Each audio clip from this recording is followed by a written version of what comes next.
In case you missed my video a couple weeks ago, my listings for digital portrait illustrations are officially up on my Etsy shop. I have listings for portraits for 1 through 6 people. In this video, I'm going to show and explain my whole process of how I decided to format these listings and how I went about making them.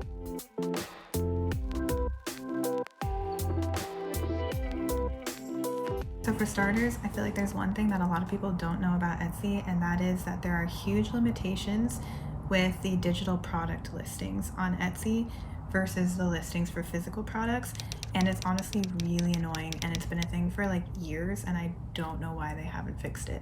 But basically what that limitation is with physical products, you can add what they call variations, and that means that if someone wants to customize that product, they can. So you can add different things that vary with the product from person to person, and they can choose from the options that you give them what they want. And usually between these options there are differences in price. So say someone is ordering a custom engraved necklace. Obviously they're going to want to customize what gets engraved. Say that you have the option for engraving a name and a date, and then say that you charge more if they want the name and the date, or they can just do a name or just do a date and it's less. The variation setting that Etsy has for physical product listings will allow you to set these different price points depending on what the customer wants, but this setting is not a thing for digital product listings, which is really inconvenient because a lot of people who use digital product listings, say for digital portraits, need this variation to be able to set a different price point depending on how many people are in the product, but you can't. So the way that people have been getting around this is just creating a physical product listing, but putting like disclaimers everywhere saying this is a digital file only, you will not be receiving anything from me. But I don't love this because it's confusing. It says free shipping and here's the estimated delivery, but it's not actually shipping anything to you. So I feel like that's just confusing. Plus, I have heard recently that the more listings you have on Etsy, the better, especially if you're posting new listings consistently. Etsy favors you and thinks that you're more active. And then if you have more listings overall, you just look like you have more to offer.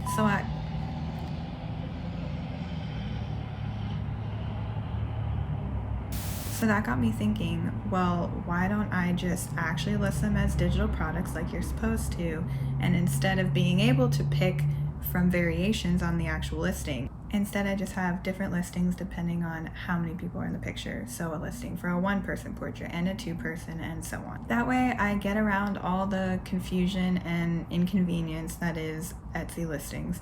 And I have more listings on my site than I would if I made one listing for all my portraits. So after making this decision, I went on to making the actual portraits that I knew would be the cover photos for these listings.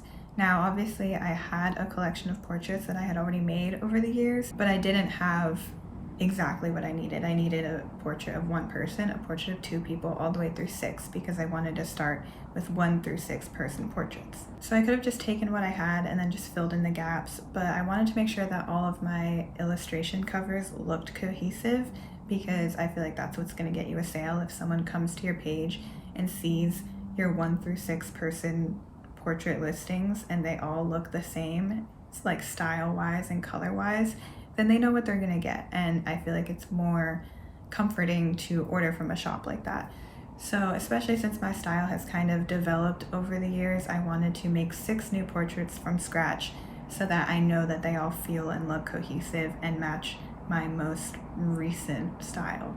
But of course, creating 6 portraits is a lot of work, so that took quite some time. I did make a video showing my process of creating all 6 of those portraits, which went up a couple weeks ago, so go ahead and watch that if you haven't already. It's just the Procreate time lapses of all the portraits that I made. Then I needed to make the listing photos, and of course I knew that the cover photo for each of these listings would be the 6 portraits that I just made. So I found some free frame mock-ups to put my illustrations in for the cover photos so that they all look nice and neat. And then for the rest of the slides, I looked at what other sellers were doing to see what was important enough to include in these listing photos. And I ended up going with the frame mock-up as the cover, then a side-by-side comparison of the original photo and the illustration to show that they can pick whatever photo they want and the illustration will be made directly based off of that. Then I created a how to order slide because sometimes it can be a little bit confusing with what you need to provide and when. And I also made a separate slide for what to put in the personalization box because I did open this up as an option for my Etsy customers if they want me to use specific colors or do a specific background. I want them to be able to tell me that when they're purchasing. So I opened up the personalization box for them to make those requests. And I figured that I would make a slide to show what they could put in that personalization box in case there was any confusion there. Then, just to emphasize that they are not getting a physical product shipped to them, because I want to make that very clear, I made a slide that says this is a digital file only and you will not get any physical product from me. And then for the last slide, I just made a collage of a bunch of different illustrations I've done just so they can see what kind of work I do and get more examples of my work. And then finally, I created the listings on Etsy, and I really struggled here with setting a price point. I feel like this is something I always struggle with because I don't know if other artists are just cheating themselves and not giving themselves enough credit for their work, or if I'm just a slow artist, but I always feel like I undercharge for my work because I'm worried no one will pay more. Especially when I'm looking at other Etsy sellers, they seem to charge so little for their products, so it makes me feel like I have to do the same. For example, when I was trying to figure out how to price my portraits, I was looking at other Etsy sellers who are very successful and also sell digital illustrations, and these people are selling them for like $10, and I was like, I can't do that.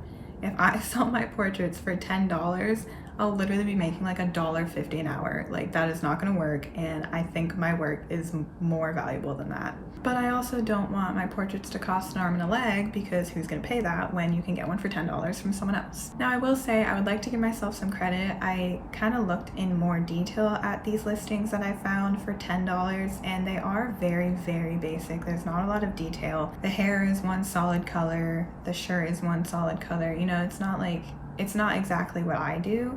So I'd like to think that my work is more valuable and that someone would notice that difference and understand why mine is more. But still, I do wonder if people will still buy from me, even if they do realize that. Do they prioritize quality or do they prioritize affordability? Regardless, I just decided to set them at a somewhat reasonable price point, I think. I do think that they're still worth more given how long it takes me to create them, but I don't want to make them ridiculously expensive, at least not in the beginning. So I started out with a one-person portrait at $25. This two-person portrait is at $40, which I think it should be more, but we won't talk about that. And then it goes up by $10 for each additional person from there. So the most expensive one is a six-person portrait at $80, which I know is quite a bit of money, but again, it's going to take me a long time to make a six-person portrait, so I still think it's a steal. So yeah, I'm not sure if those are good prices or not. I am learning through this whole process, so I will keep you updated with my sales and my successes and my failures and see where it goes from there. But if I need to adjust prices in the future, then we'll deal with that when we get there. So what are my next steps? Moving forward, I'm going to reprioritize my Instagram page. If you saw my video a little while ago, I was getting really overwhelmed with my Instagram and feeling like I didn't have a niche, which I didn't. So after all the work that I've put into these Etsy listings, I'm finally just going to commit to digital illustrations as my niche, and we'll go from there. If I ever want to expand, we'll deal with that when we get there. So I just want to remain active on Instagram and continue to grow on there so that I can hopefully lead those followers to my Etsy shop. I also might renew my listing soon. I need to look into this a little bit more because I'm not really sure what it entails and what it does, but I have heard that that's a good thing to do if you feel like your shop isn't getting much attention, to renew your listings, because then they kind of pop up as new listings again, I think. Still need to look into that. And finally, I think I might consider creating more portrait listings, even though these would technically be the same as what I already have. But I've seen a lot of Etsy sellers do this where they have several different listings for the same product. And I think they do this because different listings work for different people, and Etsy will prioritize your listing for some things and not other things, and it's just a whole algorithm game. So they might use different wording in their title or different listing photos to appeal to a different audience, or whatever the case may be. So I'm thinking it might be good if I create listings that are kind of geared towards certain things, like graduation photo portraits And even though you could technically order a graduation photo through any of my other listings that are already up, because you just have to submit the photo, if I advertise them as graduation photos, it might give people a better idea of what they could do with my product and get them to want their graduation photos illustrated. Another example is engagement photos or marriage. Another example is photos from an engagement photo shoot or a wedding. Like that could be advertised in that way so that people see that listing and they're like, I want my wedding photos illustrated, even though they could get that if they just went to my 2-person portrait listing. So those are my plans moving forward. I hope that I will find some success in this niche because it's something that I really do enjoy and I feel like I'm getting good at and getting even better at the more that I practice. But I will keep you guys updated as always.